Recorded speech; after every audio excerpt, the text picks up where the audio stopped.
मंटो नहीं हूँ कि आने वाली एपिसोड में एक धमाका होने जा रहा है। क्या बिन्यामीन के बेटे की मौत होने जा रही है और सिराज अमृतसरिये ने एक बार फिर से नई जंग छेड़ दी है? क्या मंटो भी मरने वाला है? क्या होगा नेक्स्ट एपिसोड में? नेक्स्ट एपिसोड में आप लोग देखोगे कि यहाँ पर जब से सराज को ये पता चला है कि हजरत के बाप का कत्ल फरहाद ने किया है, तब से वो आग बगोला हो चुका है। तो तभी वो ये ठान लेता है कि अब बिन्यामीन के बेटे की मौत होगी और बलात जो है वो बिन्यामीन के बेटे को कत्ल कर देगा। यानी यहाँ पर फरहाद तो बच जाएगा लेकिन उसके भाई की मौत हो जाएगी। जैसे ही उसके भाई की मौत होगी तो सरैया को सुकून मिल जाएगा और सरैया घर में बैठी ये कह रही होगी कि वाह, सुना है कि जब से खतीजा ने बेटे की मौत देखी है तब से उसने किसी को ना मुंह दिखाया है और ना ही वो कमरे से बाहर निकली है। तो किस तरह उसका गुरु खाक में मिल गया। इस तरह से सरैया को तो सुकून सा मिल गया है, क्योंकि वो भी यही चाहती थी कि जिस तरह उसके दोनों बेटों का कत्ल हुआ है उसी तरह बिन्यामीन के बेटों का भी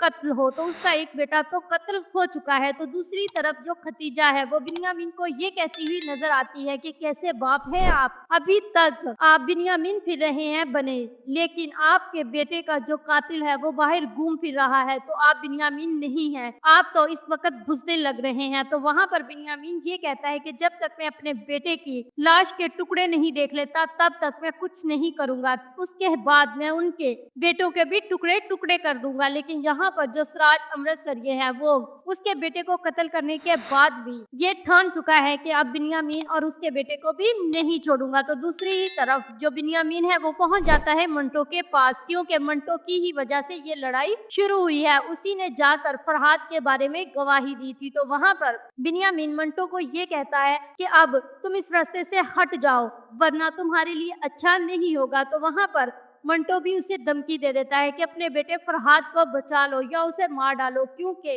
अगर वो बच गया, या मुझे मार डालो क्योंकि अगर मैं बच गया तो आपका बेटा फरहाद नहीं बचेगा। तो यहाँ पर बिन्यामीन उसकी धमकियों से तो नहीं डरता बल्कि उसे धमकी देकर चला जाता है। लेकिन दूसरी तरफ जो महमल है वो भी फोन करके यही कहती है कि अपने बेटे को समझा लो वरना उसका भी खून हो जाएगा। तो यानी यहाँ पर एक नई जंग छिड़ चुकी है। मुझे यहाँ पर यही लगता है कि मंटो सर को मोहरा बनाकर ही ये अपने सारे खूनों का बदला लेंगे और यहाँ पर मंटो सर ही असल में विलन साबित होगा। If you like this video, subscribe my channel, press the bell icon for more update.